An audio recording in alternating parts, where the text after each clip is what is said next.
Hello, this is Mad Cat, um, and I'm coming to you today to.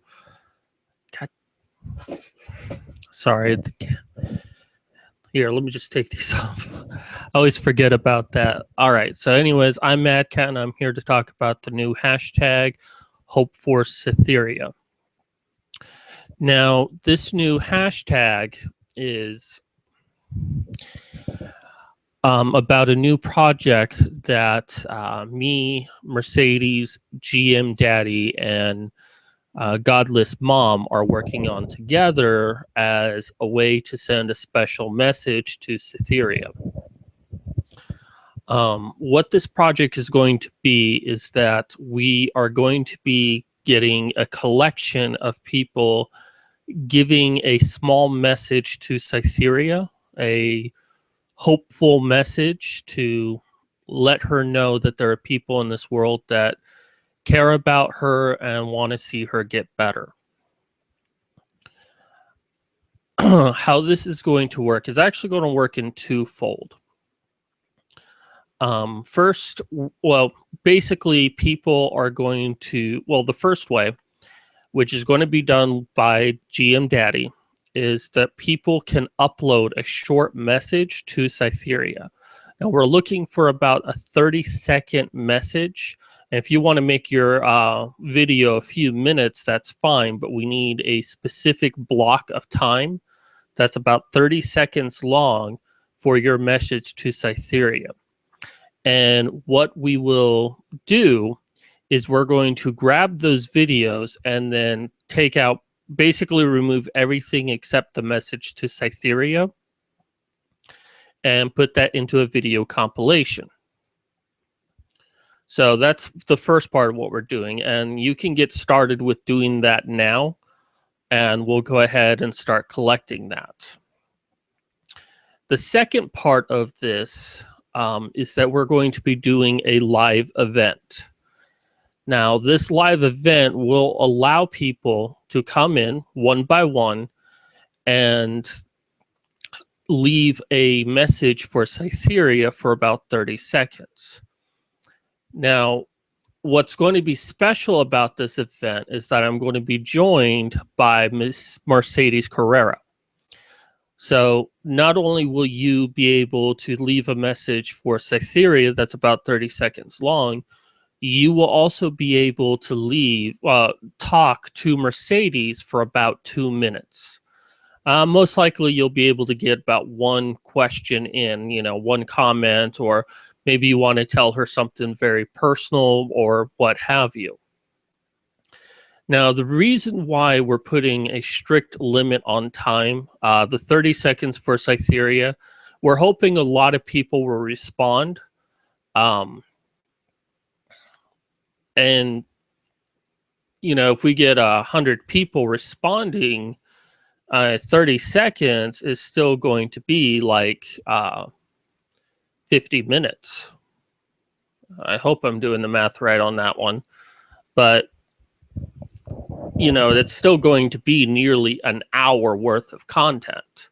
And if we get 1,000 people, that's 500 minutes. That's a couple hours, which is good. It shows Cytherea that, people care about her, but you start seeing, like, even though 30 seconds doesn't seem like a lot of time, it's something that can add up. With the live event, the reason why we're only limiting about 2 minutes to talk to Mercedes is we anticipate that a lot of people will want to come to this event. And we want to be able to bring people on and off fairly quickly. I want to apologize ahead of time. I'm probably going to be, I'm going to be pretty strict on the time. I'll try to give allowances here and there for, if there's like a conversation that seems a little bit important. I might go over that 2-minute mark just a little bit, but wouldn't do that for everyone. We want to just keep people moving through so everyone gets an opportunity to speak. But you'll be able to ask her questions. Also, there will be a live chat.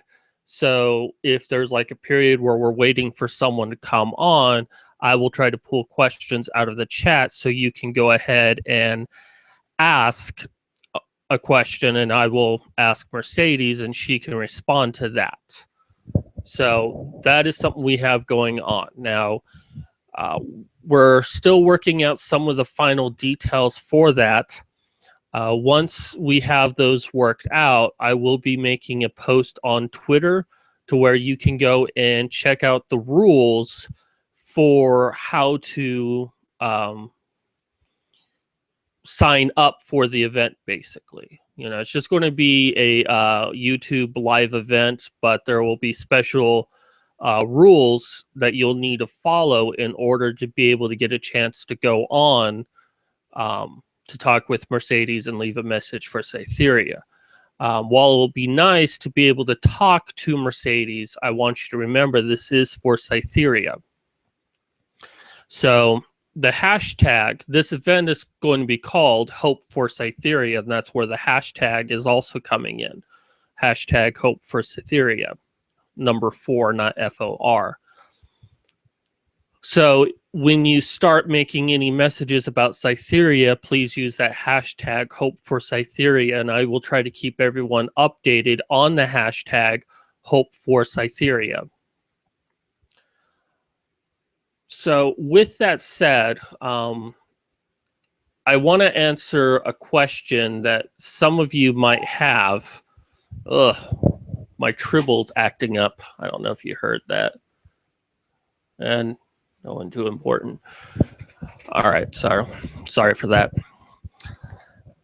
All right, so I want to answer a question that some of you may have about this. I haven't really been asked this precisely, but I'm sure some of you might be curious as why are we doing this?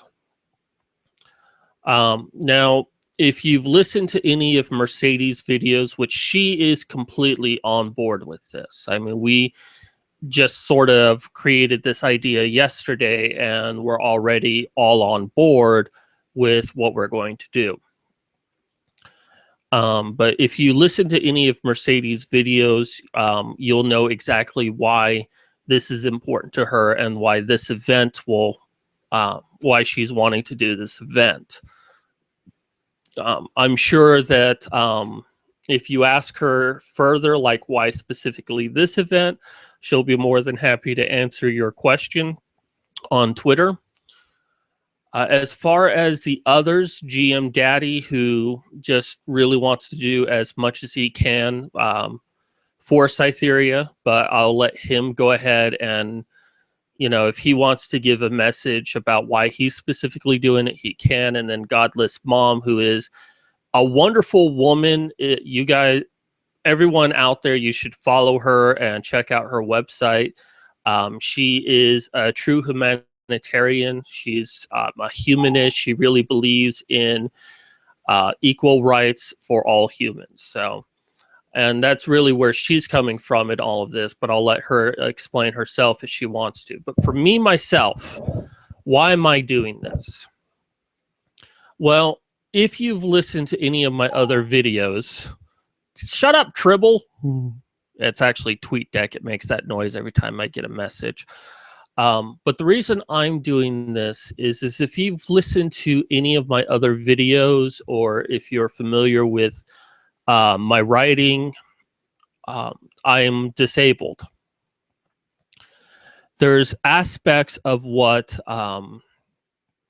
Cytherea is going through that I can directly relate to. Now, the trauma that she specifically suffered, there's no way I can ever fathom what that was like. I mean, even as a writer, I try to get in the minds of people's experiences, and I can understand it to a degree, but only by proxy. I could never truly understand what she went through in that. However, from what I understand, you know, she is kind of isolated from the world right now. It's kind of like she doesn't want to leave her home because of the trauma, which I understand very well. I'm kind of in that place myself where I'm trapped in my room. I'm trapped in my house. I don't really leave that often. I'm unable to function in this world. And I understand that aspect. But the reason why I'm doing this is that we live in a world today that should have been there for Cytherea, in all honesty. We have feminism, we have mainstream media, and they always seem to love stories about women getting attacked, women getting raped. They will report on whatever story they can about it, whether there's any truth to it or not. They will report on it and use it as an excuse to say that all men are evil. And what happened to Cytherea was very grotesque. It was horrible. It was sickening what happened to her. But as bad as it was, the fact that these components, these entities, ignored her. I mean, feminists should have been all over this. Mainstream media, the national network of the United States, a first world country, should have been all over this, and no one was. It's like the world forgot she existed, ignored what happened to her to make it easier. And I know exactly what that's like. I know 100% of what that is like. Because when I became disabled, all of the friends I had ever known in my life stopped talking to me. I lost everything when I became disabled. I lost my friends. I lost my job. I lost my apartment. I lost my car. I mean, I lost everything. And, I'm coming up to about 3 years of being disabled. And I'm no closer to finding a solution to my problem. And most of that time I've spent isolated. The world forgot I existed. It has been a very traumatic experience for me. And only within the last few months has the world suddenly discovered I existed. There are people on Twitter, there's the honey badgers. I'm starting to make some friends. My life is starting to pick up again. But, with what I've gone through, I don't want anyone in this world to ever go through what I have. I mean, I pretty much went nearly 3 years completely isolated from the world, basically ignored, which is something that Cytherea went through. And whether it's for 1 day, 1 month, 1 year, no one should ever have to go through that. And I want to make sure that if I have the power to do something, I want to prevent anyone from having to experience that. Because I'll tell you, it is a very hard thing to do. And that is why I'm trying to do as much as I can for Cytherea. Because I don't want her to feel that this world ignores her, that she is forgotten, that there are people out there who care. There are good people out there that don't forget people. And anyone out there, no one deserves to be forgotten. You might feel lonely at times, but if you have friends in your life, you are not forgotten. And be fortunate for that, because there are those people out there that don't have anyone. And they're the people that need the most hope in this world. And I know I definitely didn't deserve this, because I was the sort of guy that would bend over backwards for anyone. And I really thought that my friends would have been there for me when I needed them most, and they proved to me they weren't. That's not going to happen to Cytherea. And this project is going to be about helping, giving her hope, to let her know that she's not alone in this world. There are people that care about her. So if you can, please start using the hashtag Hope for Cytherea. I will keep everyone updated on when the live event is going to occur. We're shooting for a weekend date. I will be making a post on a blog, so there will be full instructions of how everything is going to work, so be sure to read that. You can find me on Twitter under GGMAD_CAT. I'll leave the information down below. If you want to make a video on yourself, please contact GM_daddy. That's GM_DADDY on Twitter, and let him know that you have a video. Anyways, this is Mad Cat signing off.